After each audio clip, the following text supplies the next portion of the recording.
நாளைக்கான வீடியோ தாங்க வந்திருக்கு. வீடியோ வந்து சூப்பரா இருந்துச்சு அப்படின்னு தாங்க சொல்லணும். அதாவது குழந்தைகள வந்து நம்ம ரவுடிகள்லாம் தொரத்த ஆரம்பிச்சுட்டாங்க. அந்த நேரத்தில வந்து நம்ம இந்து வந்து மாசா வந்து காப்பாத்துறாங்க அப்படின்னு தாங்க சொல்லணும். அதெல்லாம் பார்க்குறதுக்கு நம்ம சேனலை மட்டும் மறக்காம லைக் அண்ட் சப்ஸ்கிரைப் மட்டும் பண்ணிடுங்க. ஃபஸ்ட்டு எடுத்தோடனே குழந்தைங்க வந்து இந்துவோட சமாதியில உட்காந்து அழுதுகிட்டு இருக்கிற மாதிரி தான் காட்டிக்கிட்டு இருக்காங்க. அம்மா இப்போ நான் உன்னை பார்க்கணும் போல இருக்குமா, அம்மா நம்ம பார்க்க முடியாதா அப்படிங்கிற மாதிரி வந்து அஞ்சலி கேட்குறாங்க. அதுக்கு வந்து அபி வந்து சொல்கிறாங்க, அம்மாவை இனிமேல் நம்ம பார்க்கவே முடியாது, அம்மா வந்து சாமிக்கிட்ட போயிட்டாங்க அப்படிங்கிற மாதிரி சொல்கிறாங்க. எனக்கும் அம்மாவை பார்க்கணும் போல தான் இருக்குது அப்படிங்கிற மாதிரி காவியா சொல்கிறாங்க.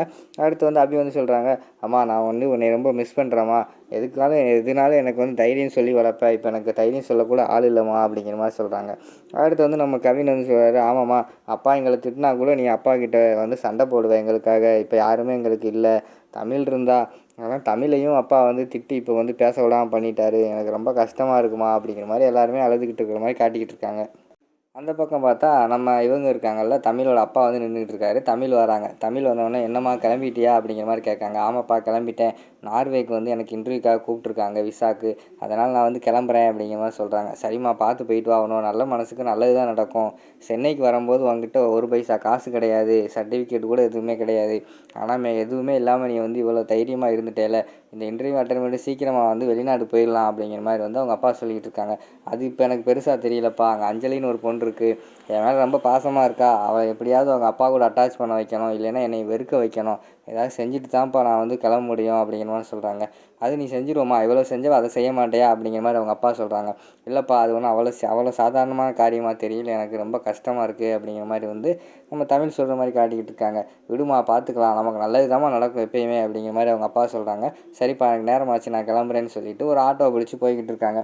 போகும்போது இந்துவோட தாலி வந்து அவங்க கையில் இருக்கல, எப்படியாவது போலீஸ் ஸ்டேஷனில் போய் விசாரித்து அந்த ஆக்சிடெண்ட்டில் வந்து எந்த பொண்ணு இறந்துருக்காங்க, அவங்க ஹஸ்பண்டு இல்லைன்னா அவங்க வீட்டில் யாருக்கையாவது போய் நம்ம அந்த தாலியை கொண்டு போய் கொடுத்துடணும், நமக்கு இன்னும் 2 வாரம் இருக்குது, அதுக்குள்ளே நம்ம வந்து இதை முடிச்சுட்டு தான் கிளம்பணும் அப்படிங்கிற மாதிரி நினச்சிக்கிட்டு அவங்களும் போலீஸ் ஸ்டேஷன் போய்கிட்டு இருக்கிற மாதிரி காட்டிக்கிட்டு இருக்காங்க. அதுக்கடுத்து போலீஸ் ஸ்டேஷனில் போய் அங்கே வந்து விசாரிக்காங்க. அந்த விசாரிக்கிற நேரத்தில் ஒரு ஃபோன் வருது. யாருன்னு பார்த்தா அந்த அதாவது பாஸ்போர்ட் ரெடி பண்ணிக்கிட்டு இருந்தார்ல அந்த அது வந்து ஃபோன் பண்ணுறாரு. அவர் ஃபோன் பண்ணி, அம்மா என்னம்மா இப்படி பண்ணியிருக்க அப்படிங்கிற மாதிரி கேட்காங்க. என்ன சார் என்ன பண்ணேன் அப்படிங்கிற மாதிரி கேட்டவொடனே, இல்லை உன் மேலே ஒரு கேஸ் இருக்காங்கள, அதுவும் 1 வாரத்துக்கு முன்னாடி தான் உன் பேரில் வந்து ரிஜிஸ்டர் ஆகிருக்கு, அந்த கேஸ் இருந்துச்சுன்னா வெளிநாடு போக முடியாதுமா, இப்போ தான் என்கிட்ட கால் பண்ணி சொன்னாங்க அப்படிங்கிற மாதிரி சொல்கிறாங்க. சார் என்ன கேஸ் சார், என் மேலே அப்படி ஒன்றும் கேஸ் இல்லையே அப்படிங்கிற மாதிரி சொல்கிறாங்க. அப்படிங்கிற தமிழ் சொல்கிறாங்க. இல்லைம்மா இந்த 1 வாரத்துக்குள்ளே தாம்மா உன் மேலே கேஸ் விழுந்திருக்கு, நல்லா யோசிச்சு பாரு அப்படிங்கிற மாதிரி சொன்னாங்க. யோசிச்சு பார்க்காங்க. அந்த வந்து தமிழ் வந்து குழந்தைகள் கடத்துகிற அந்த கேஸில் வந்து தூக்கி உள்ளே வச்சுருந்தாங்கல்ல, அந்த கேஸ் ஞாபகம் வருது. ஆமாம் சார், ஆனால் அது நான் இல்லைன்னு சொல்லிட்டு போலீஸ் ஸ்டேஷன்லேயே என்னை வந்து ரிலீஸ் பண்ணிட்டாங்க அப்படிங்கிற மாதிரி சொல்கிறாங்க நம்ம தமிழ். அப்படியாம்மா, அப்படின்னா அந்த போலீஸ் ஸ்டேஷன்லேயே ஒரு என்ஓசி மட்டும் வாங்கிட்டு வந்துடுமா, நம்ம அப்ளை பண்ணி நம்ம வந்து வாங்கிடுவோம் அப்படிங்கிற மாதிரி வந்து அந்த ஏஜென்ட் சொல்கிற மாதிரி காட்டுறாங்க. சரி சார் நான் போலீஸ் ஸ்டேஷனில் தான் வந்திருக்கேன், நான் வந்து கேட்டு வாங்கிட்டு வந்துடுறேன் அப்படிங்கிற மாதிரி தமிழ் சொல்கிறாங்க. சரிம்மா ரொம்ப நல்லது அப்படின்னு சொல்லி அவர் ஃபோனை வச்சுடுறாரு. அங்கே வந்து ஒரு சப் இன்ஸ்பெக்டர் இருக்கார். அவர்கிட்ட போய், சார் இன்ஸ்பெக்டரை பார்க்கணும், நான் வந்து ஒரு என்ஓசி வாங்கணும், 1 வாரத்துக்கு முன்னாடி என் பேரில் கேஸ் வந்துருச்சு அப்படிங்கிற மாதிரி சொல்கிறாங்க. ஓ அப்படியா, எந்த கேஸு அப்படின்னு யோசிச்சுட்டு, ஓ தமிழ் அந்த கேஸா அப்படிங்கிற மாதிரி கேட்டோடனே, ஆமாம் சார் அப்படிங்கிற மாதிரி சொன்னோடனே, சரி உட்காந்துரு இன்ஸ்பெக்டர் வருவார் அப்படிங்கிற மாதிரி சொல்லிடுறாங்க. சரின்னு சொல்லிட்டு இன்ஸ்பெக்டர் வந்துடுறாரு. இன்ஸ்பெக்டர் வந்தோடனே, சார் என் மேலே ஒரு கேஸ் இருக்குது, எனக்கு ஒரு என்ஓசி வேணும் அப்படிங்கிற மாதிரி கேட்குறாங்க. யாருமா நீ, பேர் என்னது அப்படிங்கிற மாதிரி இன்ஸ்பெக்டர் கேட்காரு. என் பேர் தமிழ் சார், குழந்தைய கடத்தினதில் வந்து எனக்கு என்னோடய கேஸை வந்து நீங்கள் ஃபைல் பண்ணியிருக்கீங்க அப்படிங்கிற மாதிரி சொன்னோம். ஓ அப்படியா, சரி உட்காரு, எல்லா வேலையும் முடிச்சுட்டு தான் உனக்கு போட்டு தருவேன் அப்படிங்கிற மாதிரி சொல்கிறாங்க. சார் நான் ஆல்ரெடி ரொம்ப நேரம் வெயிட் பண்ணுறேன் சார் அப்படிங்கிற மாதிரி தமிழ் சொல்கிறாங்க. ஏம்மா போலீஸ் ஸ்டேஷனில் உனக்காக மட்டும் இங்கே யாருமே வேலை பார்க்கல, நாங்கள் எல்லாத்துக்காக தான் வேலை பார்த்துருக்கோம் சரியா அப்படிங்கிற மாதிரி சொல்கிறாங்க. சார் சாரி சார் நான் தெரியாமல் சொல்லிட்டேன், நான் இருந்து வாங்கிட்டே சார் போகிறேன் அப்படிங்கிற மாதிரி தமிழ் சொல்லிடுறாங்க. சரின்னு சொல்லிட்டு அவங்க வந்து வெயிட் பண்ணிக்கிட்டு இருக்காங்க. அதுக்கடுத்து அந்த இன்ஸ்பெக்டர் வந்து எஸ்ஐயை கூப்பிட்டு, யோ டீ வாங்கிட்டு வாயா அப்படிங்கிற மாதிரி சொல்கிறாங்க. சரி சார் நான் வேணா 308 போய் வாங்கிட்டு வர சொல்கிறேன் அப்படிங்கிற மாதிரி சொல்கிறாங்க. இல்லை 308க்கு வேலை இருக்குது, அந்த பொண்ணை போய் வாங்கிட்டு வர சொல்லு அப்படிங்கிற மாதிரி சொல்கிறாங்க. சார் அந்த பொண்ணை எப்படி அப்படின்னு கேட்குறாங்க. போய் வாங்கிட்டு வர சொல்லியா அப்படிங்கிற மாதிரி சொன்னோடனே சரின்னு சொல்லிட்டு தமிழை போய் டீ வாங்கிட்டு வர சொல்லிடுறாங்க. சரின்னு சொல்லி தமிழும் போய் டீ வாங்கிட்டு வந்து கொடுக்குறாங்க.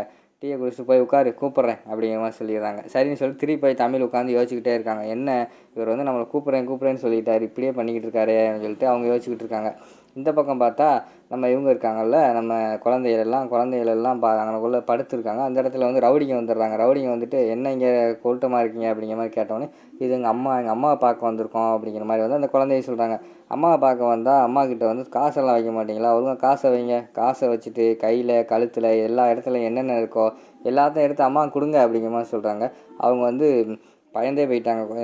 அதாவது ரவுடிகளை பார்த்து பயந்து மிரண்டு ஓட ஆரம்பிச்சிடுறாங்க. ரவுடிங்க வந்து திருப்பியும் அந்த குழந்தைகளை வந்து விரட்டிக்கிட்டு போய்கிட்டு இருக்கிற மாதிரி காட்டிக்கிட்டு இருக்காங்க.